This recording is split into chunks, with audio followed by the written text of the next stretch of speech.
और किसी भी धर्म स्थली पर, किसी भी तीर्थ स्थान में कोई मिलावटी अगर करता है किसी भी चीज में, प्रसाद में, खाने की चीज में, तो निसंदेह सरकार को इसमें कड़ा कदम उठाना चाहिए। लव झात, थूक झात, यूरियन झात, दुनिया प्रकार के झात अब हमारे उत्तराखंड में हुई है। इसलिए इसको रोक लगाने के लिए हमारे माननीय मुख्यमंत्री जी ने पूरा प्रयास किया है। अखाड़ा परिषद सदैव सरकार के साथ है। सरकार की परंपराओं को जिस प्रकार सरकार लेके चलती है, साधु संतों का कुंभ है और कुंभ में किसी प्रकार का कोई विघ्न ना आए। इनकी दुकान वहाँ लगती है, इनका थूक झात शुरू हो जाएगा। ये जूस में पेशाब करना शुरू करके हिंदुओं को पिलाना शुरू कर देंगे। ये सनातनियों के लिए बहुत बड़ा षड्यंत्र हो रहा है।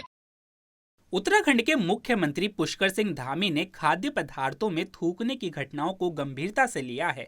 उन्होंने पुलिस महानिदेशक अभिनव कुमार को सख्त कार्यवाही करने का आदेश दिया है। धामी ने कहा कि इस तरह के किसी दुष्कृत्य के लिए उत्तराखंड में कोई स्थान नहीं है। यदि कोई इस तरह की हरकतें करते हुए पाया जाएगा तो उसके खिलाफ कठोर कार्रवाई की जाएगी। इस तरह की घटनाओं से न केवल खाद्य पदार्थ दूषित होते हैं अपितु भावनाएं भी आहत होती है। इस तरह की घटनाओं पर हम कठोर कार्रवाई करेंगे। वहीं सीएम धामी के इस फैसले को लेकर साधु संतों ने तारीफों के पुल बांधे।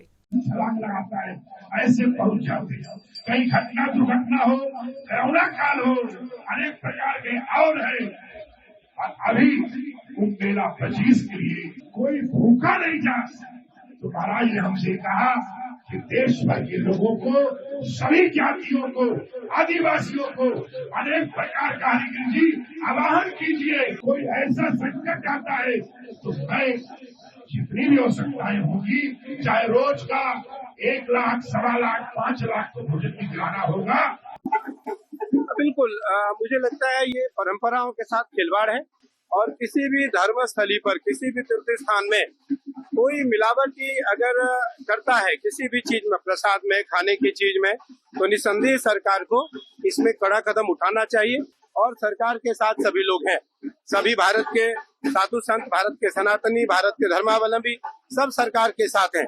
और हमारे उत्तराखंड के यशस्वी मुख्यमंत्री पुष्कर सिंह धामी जी वैसे ही कार्यरत रहते हैं और वो सक्रिय रहते हैं। तो निसंदेह उनको इस पर कड़ा कदम उठा करके कार्रवाई करनी चाहिए कि ऐसे किसी भी जो भी प्रतिष्ठान है वो बख्शे न जाए, उनको किसी भी प्रकार से उनको रियायत न दिया जाए। जब आने वाला कुंभ भी है प्रयागराज, तो उसमें किस तरह की व्यवस्था रहेगी? क्या उसमें भी गैर हिंदुओं का सुरक्षित रहेगा? आने वाले कुंभ में गैर हिंदू जो लोग हैं वो निसंदेह आ सकते हैं, लेकिन जो परंपराओं के खिलाफ गतिविधियों को चलाते हैं, जिनके द्वारा परंपरा बाधित हो सकती है, जिनके द्वारा किसी भी प्रकार की कोई आपदा और विपदा आ सकती है, ऐसे लोगों को जरूर चिन्हित करना चाहिए और ऐसे लोगों को उस कुंभ क्षेत्र में, महाकुंभ मेले में प्रतिबंध करना चाहिए, उनके लिए प्रतिबंधित होना चाहिए, जिससे कि उनके द्वारा किसी प्रकार का कोई विघ्न महाकुंभ में ना आए। क्योंकि कुंभ में आने वाले जो देश विदेश के लाखों करोड़ों अनुयायी हैं, उनको किसी न किसी प्रकार की कोई बाधा हो, उसको लेकर के उत्तर प्रदेश सरकार और भारत सरकार को निसंदेह जागरूक रहना चाहिए।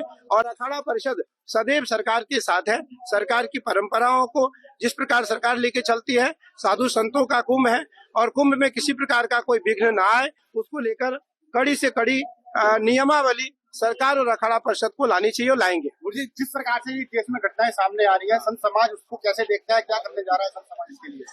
देखो, संत समाज आपने अभी देखा, माया देवी प्रांगण से अभी छड़ी रवाना हुई है 4 धाम के लिए, पूरे उत्तराखंड के हिमालय के लिए।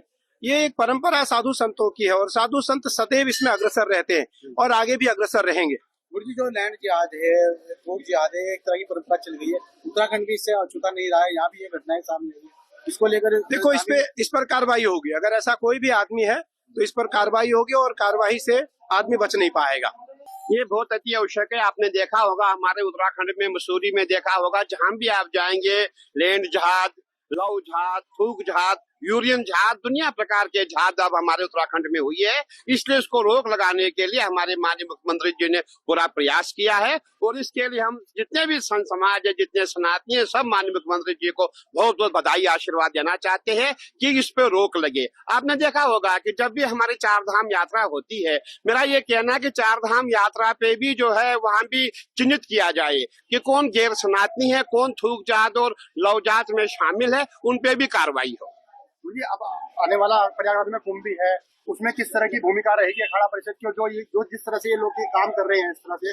देखिए, प्रयागराज में हमने कह दिया है कि जो भी ये जितने भी गैर सनातनी है, हमने इन पे बैन नहीं लगाया है। हमने कहा है उनकी दुकान वहां न लगे, इनका टी स्टाल न लगे, इनका होटल नहीं लगे, इनके जितने परचून की दुकान है ये वहां न लगे। कारण उसका ये है कि अगर इनकी दुकान वहां लगती है, इनका थूक जात शुरू हो जाएगा।